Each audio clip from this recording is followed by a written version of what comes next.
Welcome, Kiss Army, to the 21st episode of Kiss Army Things. You're with Xander. And Jeb.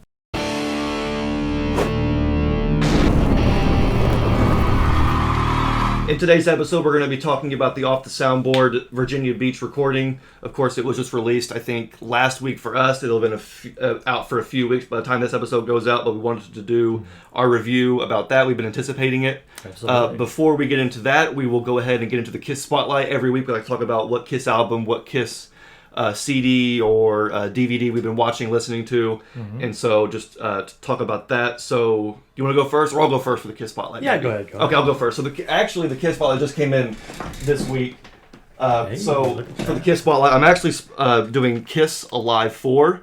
Awesome. The single disc edition. I didn't know that was a thing. Well, I noticed that's a blue CD cover there. Yeah, so this actually has less songs on it than the 2-disc, obviously. Okay. So why would I buy a Kiss CD with less music on it? Well, actually, it's not necessarily the live stuff from the symphony orchestra why I bought this. It's the bonus track. Cool. The bonus track on this is, do you remember Rock and Roll Radio, the Ramones cover that Kiss did for the Ramones tribute CD? Right. And I'm pretty sure when I got to thinking about it, I was like, I think that Ramones cover that they did is probably one of the only official Kiss recordings that I don't have in my collection. Wow. That I can think of. Right. Studio recordings. Right. I have all the albums, but I never have, I don't have a copy of the Ramones tribute album. Right. So I don't have a copy of that song. So I thought, well, you know what? I gotta have that song on CD. Cool. And I've been listening to a lot of CDs lately, which is kind of weird because CDs have kind of been considered dead for a while. Yeah, a little bit. I think for the last 10 years I've been listening to mostly vinyl. And then now all of a sudden I'm starting to go back and like rebuy CDs. Cool. And listen to CDs in my car more, as opposed to just doing the aux, which my aux doesn't even work in my car anymore. So I've been listening to a lot of Kiss CDs. I even got a Kiss CD visor for my car, just to whatever. So I'll spotlight the Alive 4 single disc edition. Sure, and I kind of have to cheat today, being that this is the review for the new Off the Soundboard. That has been the one constant thing that I just really haven't stopped listening to since getting it, or actually since before that, since it came out on Spotify before I was able to get the CD. So first listening to it on Spotify, I ordered it on Amazon and it came the following day. And so since then, again, I was going to say, and we'll talk more about we're shipping issues. issues. We're going to get all into it. I can't wait. But, I don't want to give my review away now, so I guess I'll say it's got to be the new Off the Soundboard, as it's been pretty much on repeat every time I'm in my car, because same with you. I mean, CDs, actually sold pretty much all of my CDs, barring a few, a couple of years ago. But since Kiss is putting out, these new albums, obviously I'm not gonna, I'm gonna support them, so I'm gonna buy the CD, and I've thoroughly enjoyed it. Playing that in my car on road trips and just doing whatever. Off the Soundboard on the turntable. I was going to say, you've bought the vinyl of both, and I've stuck with the CDs so far. Yeah. And if you want to talk a little more about that. I was going to say, well, I mean, it makes sense that would be your spotlight, because the Kiss Spotlight's all about what have you been listening to the most, or what's been listening to, recently. Absolutely. So it makes perfect sense. But we'll go ahead and get into our review of Off the Soundboard, because I think when it was announced, we were really excited. Yeah. And then when I heard the first single, I was like, Look it up. I think it was I Was Made for Loving You. I think was the first one. Okay. And I was like, well, that's the same single they released the last time. Right now. So, okay, whatever. And it wasn't really the best version of that song. They released Lick It Up as the second single, and I was like, it's all right. It's not Heaven's on Fire, which was the last single. Yeah. They didn't play Heaven's on Fire in the show, so they did do Lick It Up. And I was like, yeah, okay, whatever, but the excitement kind of veered off, I guess, as you would say. Sure. And then when the release day came, I had no shipping notifications from Kiss Online. Now, I know everybody out there is saying, well, that's your fault for buying from Kiss Online, and you're 100% right. Yeah. After the Destroy Your box set debacle, there were a lot of fans that were just done with Kiss They were hell-bent on boycotting KOL. And I get it, because obviously, if you're going to spend money on something, you either want it on time or you want clear communication. Right. And with the KOL shop, there has not been very good communication at all. No. And I'm pretty sure if, according to what folks online are saying, and in some of the forums and groups and pages online, is that the fulfillment center who has been doing the KISS online store, they are no longer, it's not the same company anymore. Wow. There will be a new company that's taking over all the orders, which I think is a good idea. A good idea. Yeah. And I can't tell whether this company just sucks, yeah, or if seems like it, or if it's because it's near the end of their time, they're just letting things fly under the bus. You know, they're not really worried about fulfilling orders and communicating. But I was real disappointed because I'm always the fan that will, I'm slow to anger, trying to I'll look at things from a different perspective. But right. I was okay with the Destroyer box set. I got it. Mm-hmm. It came in perfect condition. I know some fans had different issues, but shipped fine. Mm-hmm. We did our review. Everything was good. Mm-hmm. So I went ahead and said, you know what? I'm going to go ahead and buy the new KISS online release. Right. And of course, you can only get the colored vinyl from KOL. And so I went that route. Yeah. And here it comes. I got that and the CD. And here it comes on release day. Nothing from KOL. Yeah. Saying that shipping is delayed. It's shipped at all. When it might ship. I did actually, before this episode, get an email saying they had been shipped. Oh, okay. It'll probably be here tomorrow. Okay. Fair enough. Or Tuesday, but you know what? How cool would it have been to have had the album on time, as it should have been, right? So that when we do our review and our podcast episode, that we actually have it to talk about. Because now we can't do it. Yeah, all we have is the one. All we have is a CD, which you bought in person, which is great. Yeah, which I ended up buying the CD in person, which I think is probably the better option anyway. Oh yeah. I've had a hard time finding KISS product in stores as far as like CDs and vinyl. Yeah. Just because, finding physical media is getting harder and harder to find in stores. Right. I think the Love Gun Deluxe Edition and KISS 40 was some of the last, I guess KISS World and Destroyer Resurrected, but I know that when it comes to the last Off the Soundboard, Soul Station, and some of those releases, I didn't find them in stores, so I've been doing it online. But if you can find, if you're interested and haven't bought your new Off the Soundboard release, go to a local record store. Call them up and ask them. That's what I'm doing from now on. Yeah, I was gonna say you got yours from a local record store. I ordered mine from Amazon, and again, I didn't even choose one day shipping, and they got the CD to me in less than 24 hours, which was incredible. So whatever Amazon's doing, they got it going on. Sure. And KISS Online definitely needs to figure something out. Well, and it's going to be a big problem because again, you already have fans who are already upset. Mm-hmm. With the Destroyer.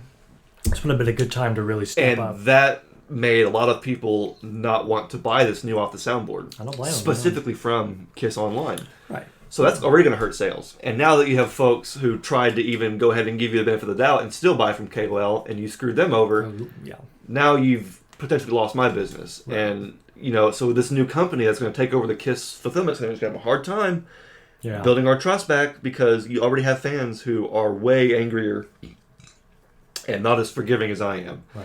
So we'll see how that goes. But let's stop talking about the shipping.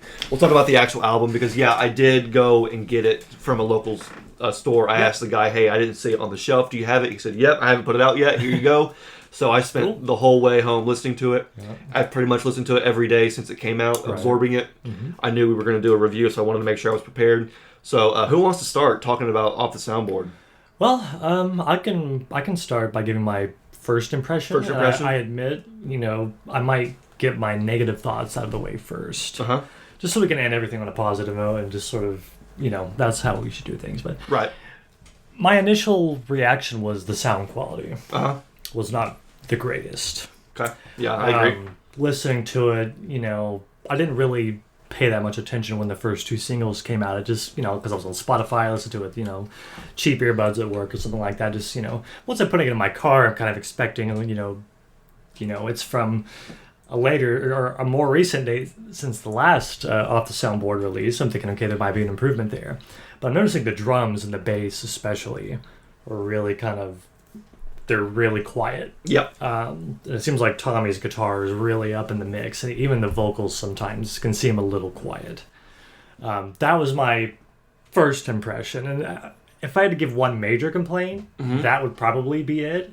However, as soon as you realize that it's an actual live bootleg, and that the whole show in its entirety was not originally intended to be released as a live album. That kind of, I guess, justifies it. And I've been seeing a lot of negative stuff online about it, which I don't like to see. I mean, even if I can agree in some areas, you know, I've seen a lot of people say it sounds terrible or it seems like a lazy, just kind of throw it together release. I'm like, well, we all kind of knew what we were signing up for as they are marketing it as a bootleg, an official live bootleg. So yeah, that's the audio quality isn't going to be enhanced. You know, they're not going to do anything to the vocals. They're not going to go and tweak the drums and make sure everything's up to level. It's, you know, maybe that would take away from what they're trying to do. Yeah. Or maybe they are being lazy and just said, well, just give them the show and whatever.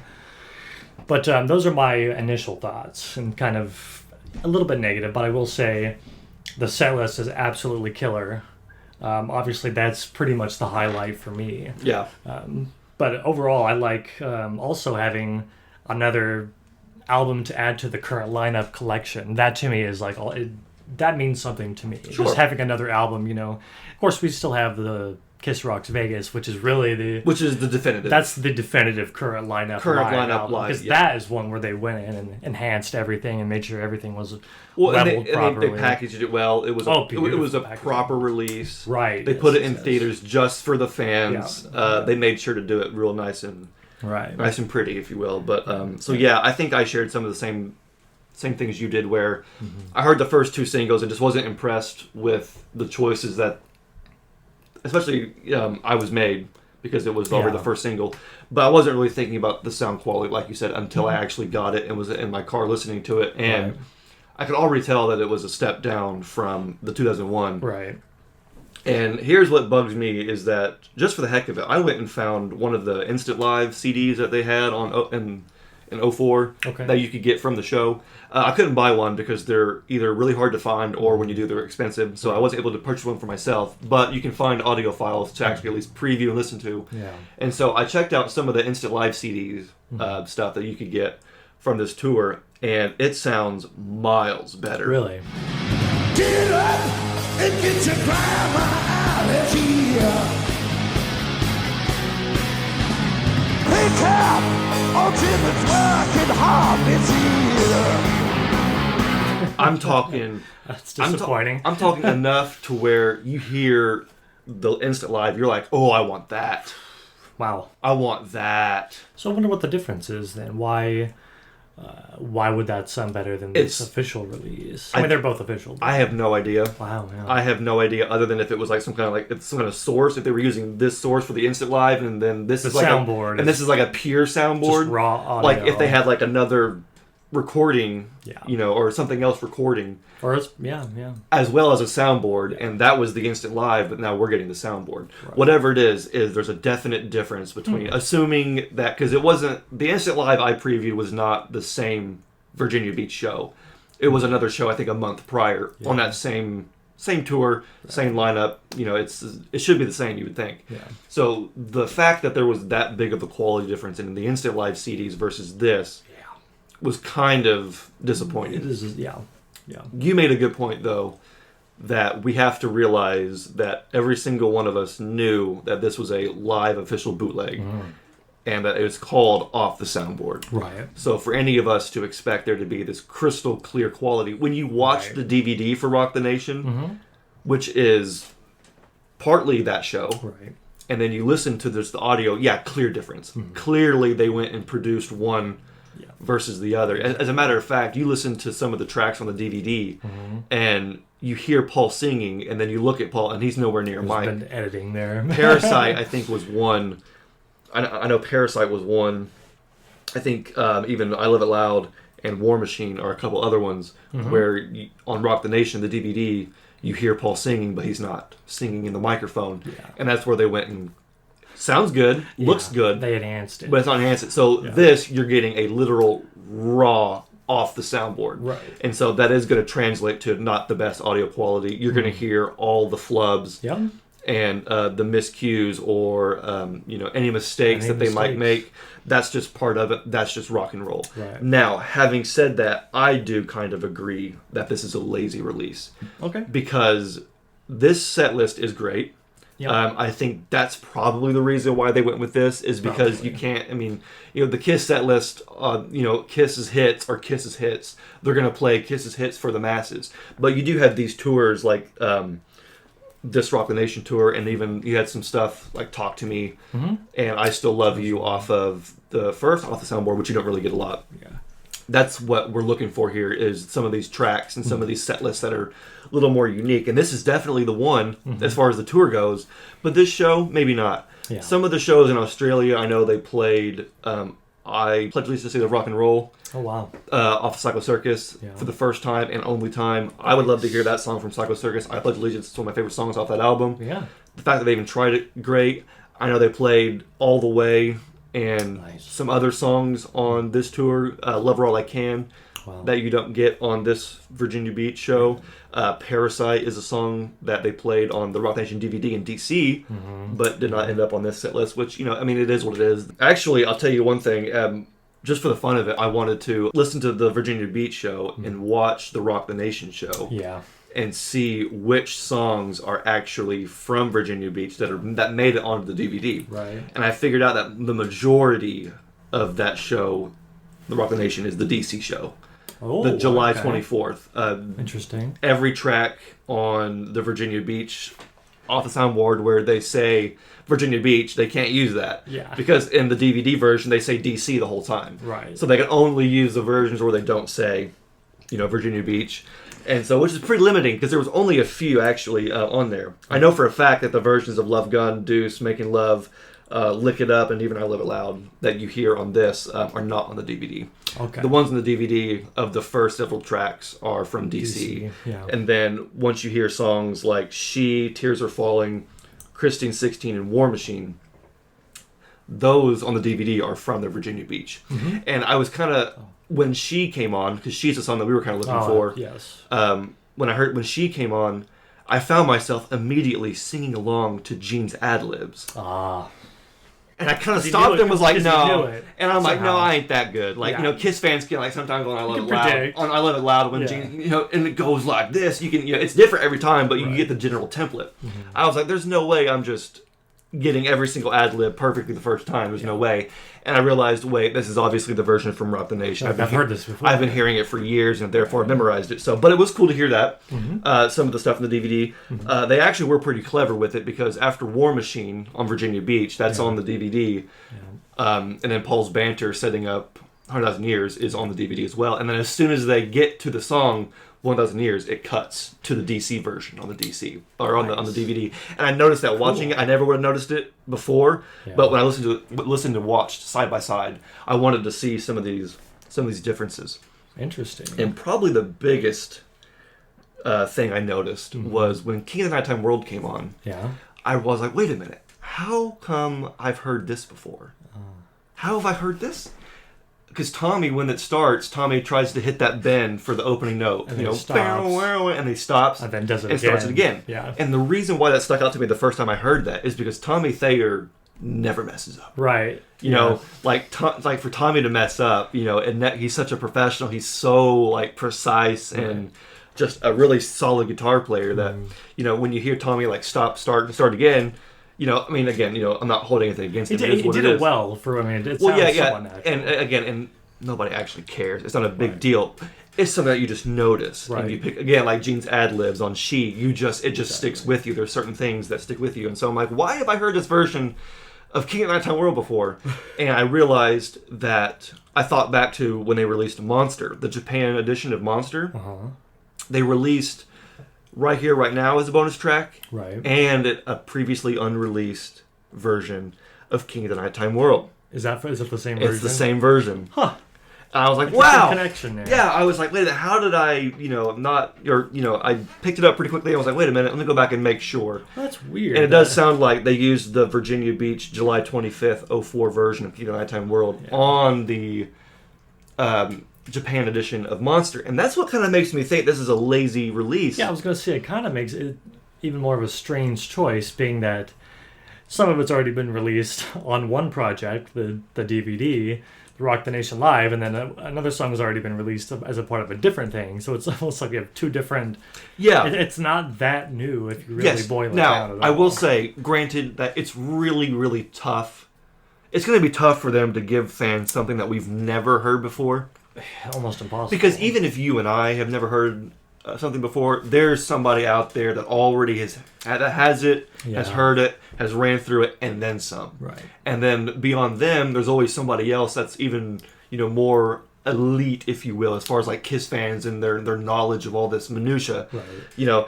When they did the first Off the Soundboard, I had seen that show in full on YouTube. Yeah, that full show is it's still on YouTube. But plenty of fans have had that audio source for years.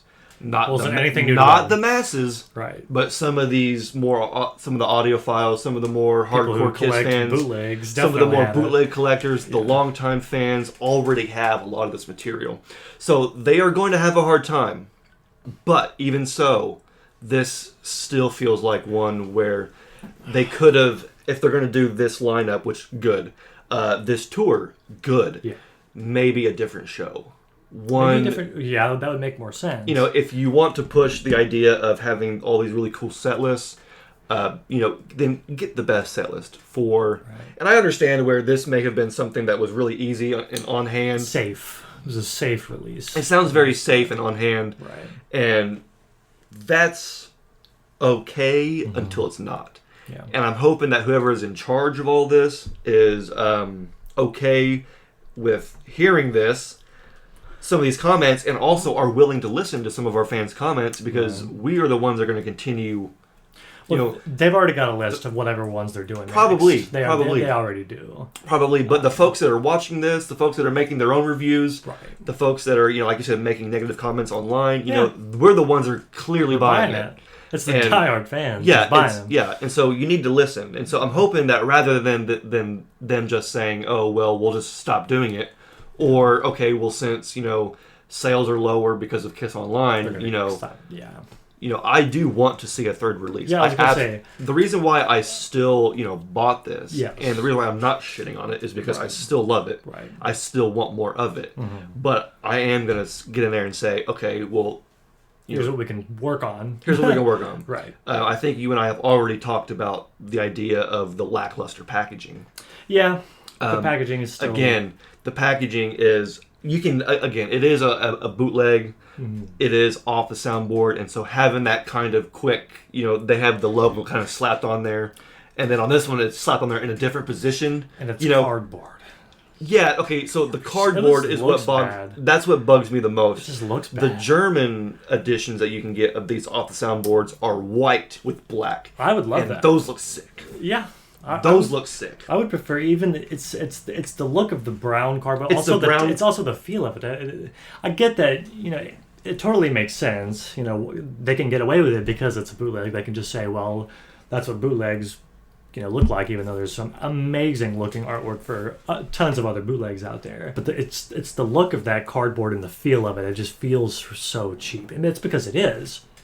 It makes sense, being that Gene and Paul, they don't want to really release any original music because they won't sell. And since they are putting stuff out, it kind of makes sense that they would hold back as much as they can. They don't want to put the money into printing. I don't know if it's Gene and Paul specifically. I think but it's whoever's in charge. Probably of Universal or the folks at the label. I doubt Gene and Paul have hardly any say in this at all. Someone is not really wanting to put money into the coloring of and of the artwork and putting in a booklet and putting photographs in. So I will say this. Yeah. If that is recycled paper, then I can get that. Yeah.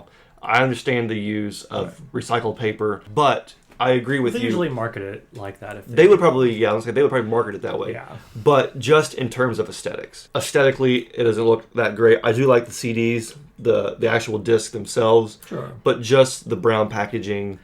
I think it's not. It's Kiss, and it's a brown. If it was white, it'd be fine because black and white, that's Kiss. At least we'll look a little modern and less cheap. Yeah, these vinyl records are pretty thick. They're thicker than the average record, and so to have a big brown, ugly looking record there is not very appealing. Or black. Have it black with white text. with white? Oh my gosh. That would instantly look See, now that would be cool. Or black with silver text. Just make it look more crisp. Yeah. Make it look less cheap. Now, they're obviously not going to change anything now because they've chosen a look. And the look. Stick with it. The look is the look, unless... Because if you buy all the CDs, you're going to want them to all look uniform. They know that, you know that. So, we're going to have to live with it. Right. Now, I will dig a little deeper. Sure. Because when I look at the logo itself, love it. The Kiss Army, cool, yeah. The Kiss Army logo that's been translated, or has been changed a little bit. Yeah. The actual font they're using for Off the Soundboard looks great. The marker font, handwritten font for the actual date of the show, that's cool. Love it, perfect. The fact that again, the logo is in a different position than it was on the first cover. The fact that the members on the first one was down here, now it's up here on top. Yeah. Those are little things that subtle things I can get behind them with. It's not the same exact template where right. they just fill in and I can get behind that. The font they're using on the back, the typewriter font feels very bootleggy. Right. They're spelling disc with a K instead of C.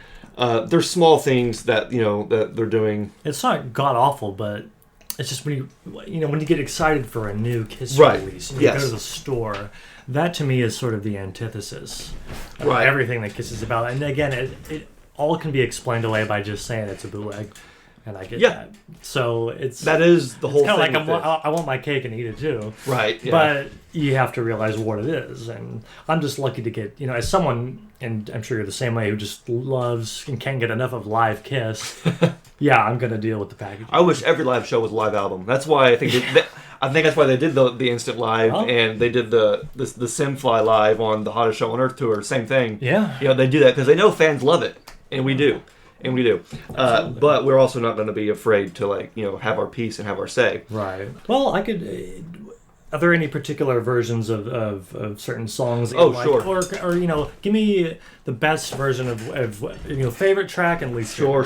Well, I mean, thought about them I definitely thought that because obviously it is the version from the DVD. Oh yes. And I was able to sing along to it. So, and they got the coda. I was already familiar with that. Yeah, they did. Riff. They kept the coda at the end. I mean, so I love that song already, but that version is really good. King of Nighttime World, love that version. I already heard it. Yeah. War Machine was great. Mm-hmm. The opener, Love Gun, was good. Yeah. I'm trying to think because Unholy was great and not the same version from the DVD, but still good. Yeah. Loved that. I think my least favorite would probably have to be... Oh, I loved I Want You. I must say that too. Yeah. I Want You. That was a great version of I Want You. Yeah. Making Love was one that... And one of our listeners, Glenn Walker from Tales of a Kiss Geek, had actually pointed this out to me, was that the riff in Making Love was way slow. Yeah. They slowed down a few things, like even the coda and She slowed way down. Yes. Kind of made it more heavier in a way. Now, on Rock the Nation, that version of Making Love... Was it up to speed? The night before was up to speed. That's so strange. So, but this one was noticeably the riff. It changed the whole flow of the song. I mean, it obviously there's a definite stop there, but it felt very weird. It took a few listens for me to actually get used to it, because at first I was kind of put off by how slow it was. Right. And then there's some, I think I mentioned in a previous episode, when they released I Was Made as the single, there was some stuff, the lead guitar didn't come in when it normally would have.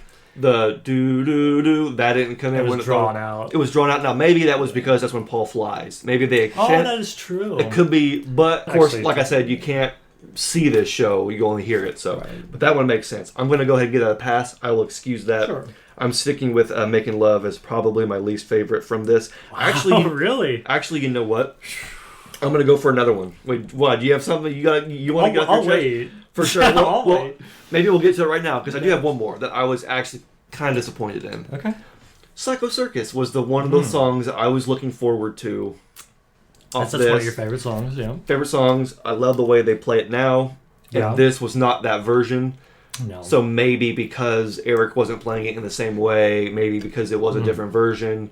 I just thought that Psycho Circus wasn't underwhelming, as good as it could have been, maybe. Interesting. But you know what? I feel like that's nitpicking because of course Eric has some double bass in it nowadays. He adds a little bit, some more fills, and some extra cymbal work in there. and it's a little bit different than today's version. So, but I'll go ahead and say "Making Love" is my least favorite. Now I can't wait to hear what you think. Well, "Making Love" is my favorite. Oh, okay. That's the whole entire thing. Okay, that's fair. Fine. "Making Love," and yeah, it is slowed down, but for whatever reason, I totally dig it. Yeah, it grooves so hard. Fair enough. That's fine. The way they slowed it down, it's so Zeppelin-like. The way they played that. I've recently been listening to what I would consider the greatest sounding live album of all time, which was Led Zeppelin's Celebration Day when they did a reunion in I think 2012 or something like that. Amazing.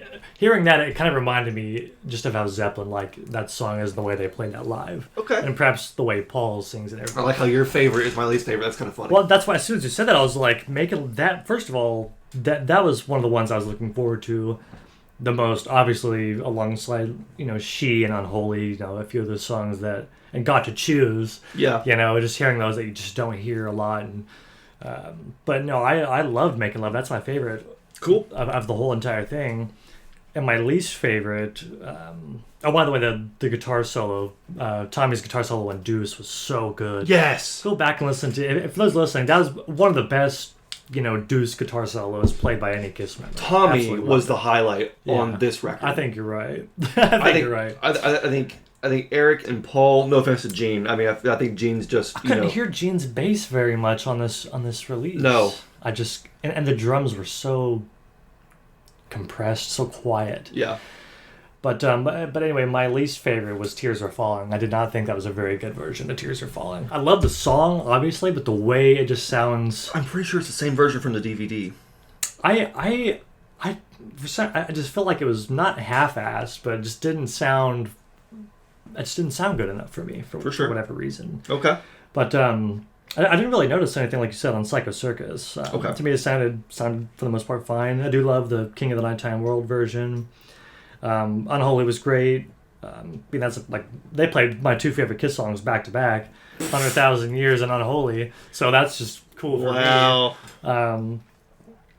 Playing Detroit Rock City towards the end of the set, that's sort of a unique thing. And we've been talking about set lists on the show for a bit now, and so they obviously opened it up with Love Gun. That's cool. I think most of us would agree that the set list is really that's it for this. That is the selling point. And for me, that is the thing that, if I'm going to go back and listen to this, it's going to be because of the set list. I want to hear Making Love live. I want to hear She and Got to Choose, those songs.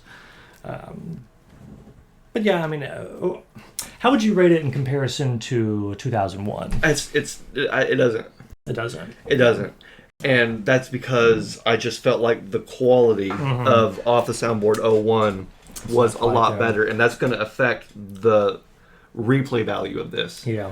This is something that actually, when I listen to it on Spotify, if I'm listening to it while I'm on the computer or on my phone, I don't notice the quality because obviously speakers don't have the definition that they normally would. So it's something that I don't notice quite as much. But on the CD, and I'm wondering about the vinyl. We'll see. Yeah, we'll see about I'm thinking the vinyl should be fine.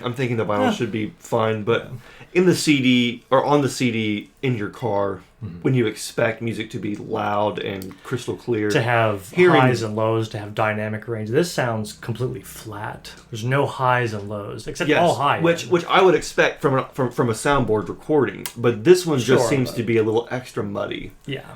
I mean that's just the way it is. But I will say Tommy Thayer was the standout member on this one. The whole time I was like, Tommy is just lighting it up. Yeah. His guitar was just crystal clear. Yeah, so his was the loudest thing. His playing is, very enunciated. We always talk about Ace having the swagger that only Ace can have. Right. And we actually kind of look forward to some of the different quirks that Ace might throw in. Exactly. And that kind of sloppy Ace playing. When people say that Tommy is a copy of Ace, I just don't see it. No, I don't see it. First of all, you can't be a copy of Ace. I don't care who you are. Yeah. Even though Bob Kulick, did a really good job on Alive 2, side 4, playing as Ace, and nobody could tell that it was Ace. Even though Tommy Thayer did a good job on Sonic Boom, playing in that classic style, you still can't be Ace. Right. No, you still can't be Ace. No, can't be Ace. Ace is Ace. Don't compare anybody to Ace. Let Ace be Ace. Right. Let Tommy be Tommy. Yeah. And even though these are songs that all Ace or Bruce or somebody else Vinny. had Maybe. that Vinny had wrote, recorded, played on. Tommy did these songs justice, and I think that's what makes this lineup and this tour so strong, is that you have guys like Eric and Tommy who are capable of playing songs that you normally wouldn't play in a regular show. Right. And I really wish. First of all, I'm glad that they did that. That when the current lineup went out, they were like, "Look, we're going to go out and show people that we can play any and all Kiss. Yeah. The Kiss that you want, the Kiss that you didn't know you want, the Kiss that you've never even heard." I think in 2006 they even tried both Kiss in Time and Love 'Em and Leave 'Em. Wow. In 2006. Do that next. With the soundboard. with the current lineup. And so it's like, that's the kind of stuff that we as fans want to see. Totally. Now, the masses clearly had different ideas, because when you hear these songs being played at shows, they don't get the reception that most diehards would get. On the cruise, you'll get big reactions because every fan guaranteed knows those songs. When you go see Kiss in front of 20,000 people, 20,000 people aren't going to know Unholy. No. But you can bet your dollar that 20,000 people know Detroit Rock City and Love Gun. Yeah. So those are the songs, especially after 50 years, that are going to remain in the set. Definitely. But I totally commend the current lineup for trying to put in songs like Love Her All I Can, All the Way, I Pledge Allegiance, Unholy, Tears Are Falling. Anything like that is great. Crazy Nights. Crazy Nights. They did that on this last tour, Hottest Show on Earth tour. Yeah, they're constantly pulling stuff out, but I love the set list on this tour. Yeah. I'm hoping that the next one that they do is a bit more in depth. I want them to go back. In time. The only thing I'm hearing from fans is 80s, man. Absolutely. I would kill for an Animalized tour. Yeah, well, it's literally of course there's anything. Video footage there too, but I just take our Lick It Up tour, or just something fast and heavy, Hot in the Shade. See that? I want Hot in the Shade. That would be better, because that'll be a 4 LP because of how long those set lists were. Those sets were gnarly. See, the thing is that they have so many different directions they could go, and I feel like I wouldn't have guessed either of these two releases that they have actually done so far. Makes you wonder if they're going to stick to post 2000s. So far it's only been 2, but there has been a small. I wonder how much. I don't know anything about the music business. Don't pretend to, but I wonder how much rights play into all this too. Where it's like we keep talking about Eric Carr. We want Eric Carr. We want Eric Carr. Well, does Eric Carr being on a recording or being involved in recording his voice, his name, his playing, his potential involvement, do you have to get say from his family and get them involved, and then and money and all that, so who knows what goes on behind the scenes as far as them choosing and picking and choosing, because we know that when they asked Kiss to use Beth in the A&E, like Peter said no. So it's possible that rights and different things might play a part in this that could in the end limit what we see. Hopefully not, but hopefully you never know, because again, if somebody's name is involved, their likeness or their work, their name, their voice, you might have to have their consent or their involvement, or they might have to be paid in some way. Who knows what goes on? But where do you think they'll go next? Not what would you want to see next. Where do you see them actually going next with this? Because I have a theory that I cannot justify at all, but I just have a hunch. You have a hunch for sure, man. If I'm being honest. And I hope it's not this way, but if they're sticking with the post-2000s and they're sticking with the current lineup and or the safe stuff, we probably will get something from Alive 35 or the Hottest Show on Earth tour. I would be inclined to not even buy something from Alive 35, being that there's just so much out there. They already recorded and released. Alive 35 was very similar to Rock Nation. Actually, they went even harder with that. Again, every show was recorded on CD. Every show. I'm pretty sure fans have Alive 35 on vinyl. They have it on CD. Me personally, it's been overly documented. Done. Oh, you've got the flash. Me personally, I have the Alive 35 flash drive, Yeah. That is a flash drive bracelet that came, when I bought it, it came preloaded with the best of Alive 35. Yeah. So basically, you know, one song from 20 different shows that was put onto one flash drive. And then there's even the Kiss cassette MP3 player that Concert Live came out with, that came preloaded with, I think, 4 or 5 concerts from Alive 35. Wow. So yeah, you're right. This stuff is already out there. Yeah. So hopefully, and yeah, you're right. If they do end up taking that route, you can bet your bottom dollar that fans are not gonna. Yeah, I was gonna say, why would we even bother? Because the fans that paid all that money for every CD or every show on CD, every show on vinyl, there's no reason to. And I think a lot of fans, even with this current one, were already thinking, look, I already have the Instant Live. Yeah. I already saw the tour. For some people, I already have the DVD. Yeah, I would say for the DVD for some people was enough to not be interested. And I kind of get it. I kind of get it, but I still bought it. Oh, absolutely, because I want to see what the next thing. I want to know. Well, yes, we support it, but also I did not have that Instant Live. We did not see that show, that tour, even though they did play up in Indianapolis. We didn't see that show. We didn't know anything about it. Don't have an Instant Live. Never had a chance to. Probably won't. Doesn't matter, because why? Now we have it. But hopefully, when it comes to things like, you know, the audio quality and some of the you know, digging deeper, they'll want to do that a little more, because like I said, this tour was great. They just could have done a different show that, you know, hasn't been released, that isn't as out there already, that will influence people's it already has. This one, people said, look, people checked not out. buying from KOL, not buying because I already have it, not buying because it's not deep enough, you know. And by not buying, hopefully, again, whoever's in charge will look at that and say, okay, hey, you know, they're speaking with the dollar. We need to do something. Whoever they is in charge, they already know what they would have to do to sell these, and that's go vintage. If they put anything out from the 70s, I mean, who's not going to buy that? Anything from the 80s, people like, oh my gosh. See, it seems to me that, like, even the 70s stuff, I feel like with the Destroyer box set, we got Paris. I mean, folks were also like, look, people were very pissy about that too. Well, yeah, because they're like, this is like, you know, not the best quality, and so what we want is quality recordings, and we know that quality recordings exist from both the 80s and the 90s. Unmasked Kiss as a whole is always underrepresented, and maybe perhaps those involved, those higher ups, you know, in their minds, 80s Kiss is just unmarketable, and it's funny because you'd be surprised. You know, it's funny because you'd be surprised.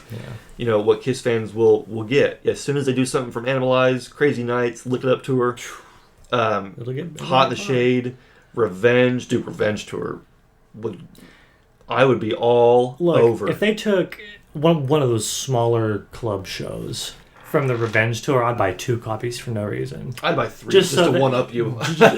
just to ensure that they do another one, because that would be the ultimate for me. If they took one of those smaller shows where they're playing stuff like Making Love, the club shows back at the because they played some of those songs like Making Love, and did a killer version with Eric and Bruce. That would be the ultimate for me. I mean, I'm sure we talked about it before, but that to me, a Revenge tour. Oh yeah, particularly from one of those, you know, from what country did they play? They played some of those really, because on YouTube there's some really good. Well, I know they played Santiago. Yes, that's one of them. And in Chile on the Monsters of Rock tour in '94. Right. Yeah, that 94. That's a pretty good show. Yes. There's several of the club shows on the Revenge tour that they could do. Oh yeah, I mean, of course, there's a Live 3, so I wanted to choose one of the smaller shows because that's when they started to do those random songs, kind of like this, where they just started pulling things out of that lineup and just... Yeah, well, those Revenge shows were special because, you know, some of the shows nowadays, because it is more of a show than anything, it's very boom, boom, boom, it's very timed. Yeah. Whereas, you know, in the early 90s, when you're in the Revenge tour, you're being, you know, attitude Kiss with your leather and you're being badasses and, you know, kind of just... fly by the seat of your pants. They do these things in the shows where they would do their like these big long solos. Yeah. Where they would have Paul just holding out these like long high notes for like 20 seconds without even breaking it, and you got Bruce checking his watch, and then Bruce shreds on the guitar, and then Eric plays. it was very loose. Yeah, I want to see that stuff translate to the Off the Soundboard, just to hear, hear Paul belting it out and hear just Bruce shredding and Eric just pounding away. That lineup is just the best live Kiss lineup in the whole career. So that was anything live they can do there. I would be totally. They should do a whole thing where they put every show from the Revenge show on vinyl and put that as a box. No, I'm just playing. That'd be ridiculous, but I'm with you. I'm with you. Revenge is what I want. Unmasked Kiss is what I want. Hot in the Shade would be just as cool, man. Oh yeah, Hot in the Shade, because opening the show with what I would want the show to be opened up with, "I Stole Your Love," that in itself, and just all those songs were taken to 10, speed wise. They sped everything up in the 80s. It was old stuff, it was new stuff, it was everything in between. Alright, so we're winding down here. We're towards the end. We actually wanted to do some follow-ups from a couple episodes ago. Episode 19, we talked about the set list, our dream set list. Oh. And we had a lot of people just comment on that, which is great. Thank you guys so much for all your comments. Apparently the Kiss set list is something that we all love to talk about and kind of play with and figure out what we wanted to do. So, give you full ones you want to read? Any full set lists? Absolutely. So we got a comment from Henry Chin, starting off with Detroit Rock City, going into Deuce, War Machine, Do You Love Me, Mr. Speed, and he said that's his guilty pleasure song. Nice. Mr. Speed, I love that song. Got Shouted Out Loud, Parasite, I know you had Parasite as one of yours. Psycho Circus, Crazy Nights, Modern Day Delilah, we shared that one. Look It Up, Cold Gin, Hotter Than Hell. That's a forgotten Very one. Cool. I love that one. Love Gun, Unholy, awesome. God Gave Rock and Roll to You, Black Diamond, and then the encores, Come On and Love Me, excellent. Let Me Go Rock and Roll, wow. Beth, and Rock and Roll at Night. Solid. I'll say two of those, I think, Let Me Go Rock and Roll is definitely one of my encores as well. All right, I got another one here from Thomas Malone Jr. We have Detroit Rock City. Again, that's most popular opener you could probably have. Absolutely. Fits Like a Glove. Nice. Good old 80s stuff there. Going into Heaven's on Fire to Long Way Down. Excellent wow. choice. Long Way Down is fantastic. Out of This World, followed by Tommy's solo. How about that? Gotta love that. Never Enough. So there's 3 current lineup songs. That's pretty awesome. Number 7 is Forever. Nice. Breaking it up a little bit. War Machine. Then we got Making Love. Awesome. Lick It Up, Strutter. I like seeing Strutter in there. Calling Dr. Love with Eric's solo. Nice. Okay. Wow. Interesting. Yeah. That's cool. That's new. And then after Eric plays his solo, they go into All for the Glory. Nice. Sung by Eric Singer, of course. Love Gun, Black Diamond, Shout It Out Loud, Shock Me. Love seeing Shock Me in there. That was one of mine. I Want You, Gene's bass solo. I Love It Loud, God Gave Rock and Roll to You. There's a second encore in here. That what I just said before was the encore. Now there's a second encore. So this is a long set list we're going with here. Psycho Circus, Hate, opening song from Carnival of Souls, which would be wild to say the least. That'd be nuts. Then Let Me Go Rock and Roll, Beth, God of Thunder, I Was Made for Loving You, Crazy Crazy Nights, and Rock and Roll at Night. So you're covering a lot there. And yeah, you're making Kiss work for it. And say, hey, I want to see that. I want to see how they play that. Oh, that'd be great. Love to see Eric play that song live because he kills it on the drums. For sure. And I'm pretty sure one of our listeners, Glenn from Tales of a Kiss Geek, commented and said that he hadn't quite figured his out. Glenn, you gotta let us know, man. It's tough. Yeah, let us know. I'm still waiting to hear what your dream set list. Yeah. Now, I'll read some comments real quickly from Instagram. We had people from YouTube, Facebook, Instagram, everywhere commenting, so thank you guys so much. We had a comment from somebody on Instagram said they should play Ladies Room. Okay. That's a good classic one. They haven't played that one in a long, long time. Yeah. And then we talked about Love 'Em, Leave 'Em earlier. Oh, love that song. Sweet Dan 1970 wants to hear Love 'Em, Leave 'Em. And that's one that they obviously could definitely play. Oh my God. Considering that, the current lineup is pretty versatile at what they can play. They did try it in 06. Mm-hmm. So it's one that has been played. And then Sean Ryan 429 says, should definitely play songs from Crazy Nights. When I saw them, there wasn't any songs from Crazy Nights. And I found out that Sean saw Kiss on September 10th of last year, but they actually took out Crazy Nights after our show. Yeah, I was going to say, because we saw Fort Wayne at the beginning of the tour. And I didn't realize that the show in Fort Wayne that we saw was the last time they played Crazy Nights in the set list. Wow. So, and personally, I think Do You Love Me needs to come out.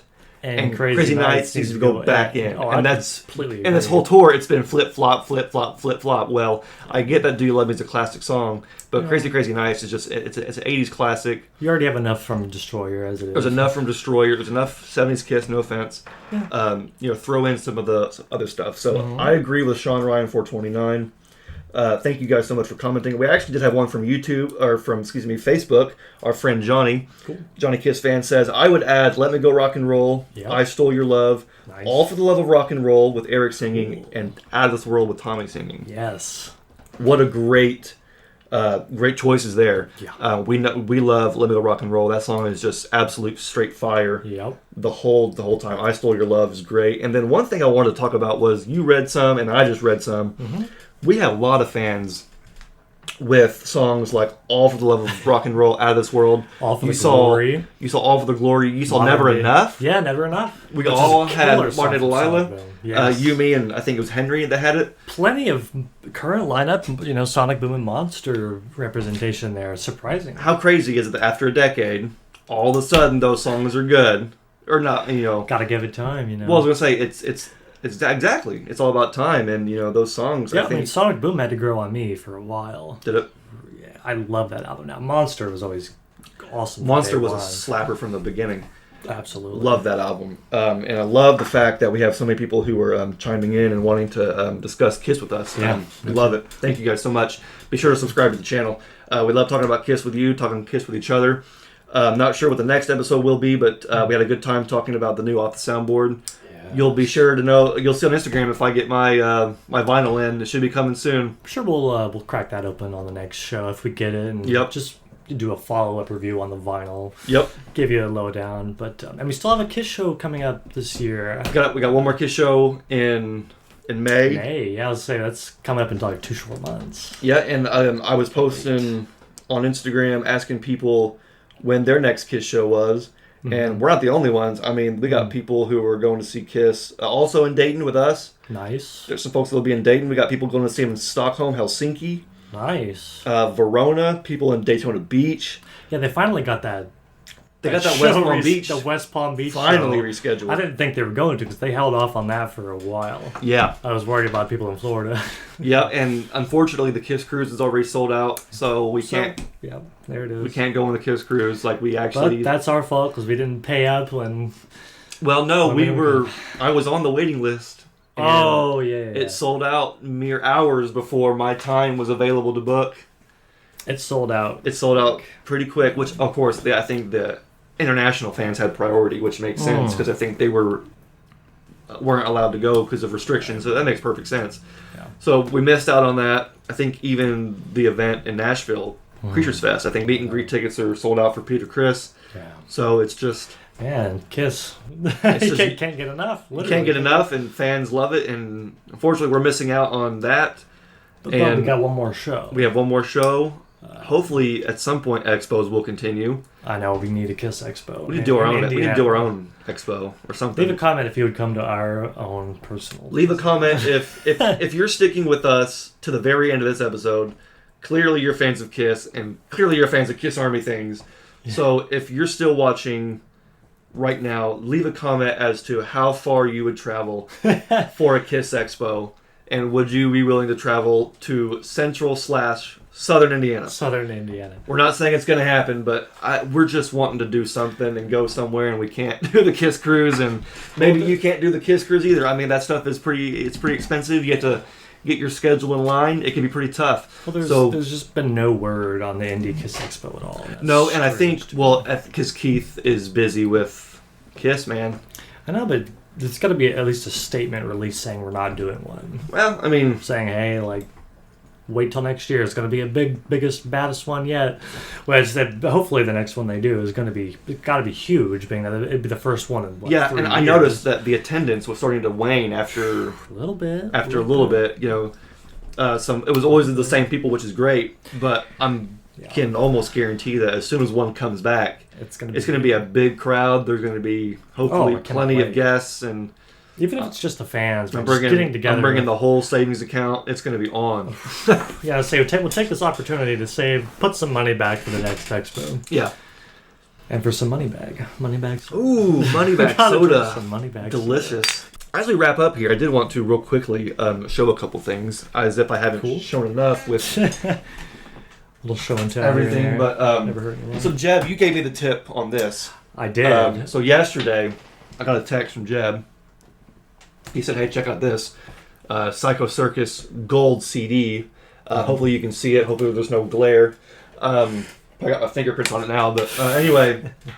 So Psycho Circus was the first album that we listened to, probably. Yeah. First memory was... We became Kiss fans a couple months before the album came out. Yeah. We were familiar with 70s Kiss, 80s Kiss, up to Revenge era Kiss.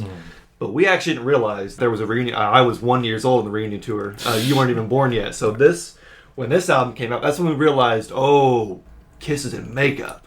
They're back in makeup. The reunion's back. And then, of course, no other band had a 3D cover for a CD.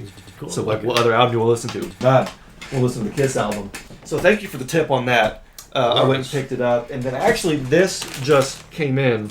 I guess I'll go ahead and get the Kiss knife out. I'll get the Kiss knife out. Yeah, I have my special Kiss knife that I only use to open Kiss merch. It's getting really ritualistic over here. But we're just fans having fun. That's all it is. We're just fans. It's a Kiss world. I love show and tell Kiss. I love show and tell as well. So you're never gonna guess what I just got. Oh my gosh. That's I'm guessing vintage Animalized t-shirt. Vintage. That looks awesome.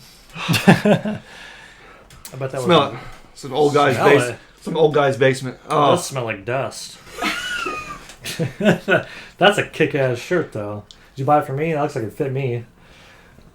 I'm gonna buy it. You know what's hilarious? This is a large. Back in the day, man, everyone was wearing tight t-shirts. I would love to stand next to a high school senior like back in 1984. That's like a medium, small medium. This is the teensy weensy now. That's a dope shirt, though. It's a large. Keep in mind. That's a large. Wow. I think people have just gotten bigger. I'm wearing my Kiss fragrance shirt today. There you go. I don't know if you can see it, but anyway, this I'm pretty sure is a large. Now let me see that. That looks like a medium. Holy! Look at that difference. That's a whole size difference. Drop a comment if you're an 80s fan. Can you explain this? Is the shirt just extra shrunk, or is that how t-shirts were in the 80s? Because I feel like shirts were everything was smaller back in the day. Do you have vintage Kiss shirts that no longer fit you? Would you like to give them to us? Are you willing to part with them?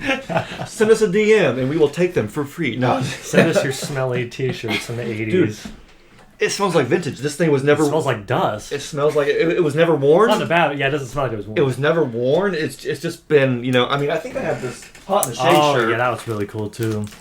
This one is just super dope. The Hot in the Shade shirt. I love that. Well, that's it for episode 21 of the Kiss Army Things podcast. Yes, we appreciate you joining us, talking all things Kiss, drinking that money bag soda. Please subscribe on YouTube, follow us on Instagram and Facebook. We love talking Kiss with everybody. Please join us. My name is Xander. My name is Jeb. This is Kiss Army Things. Thank you.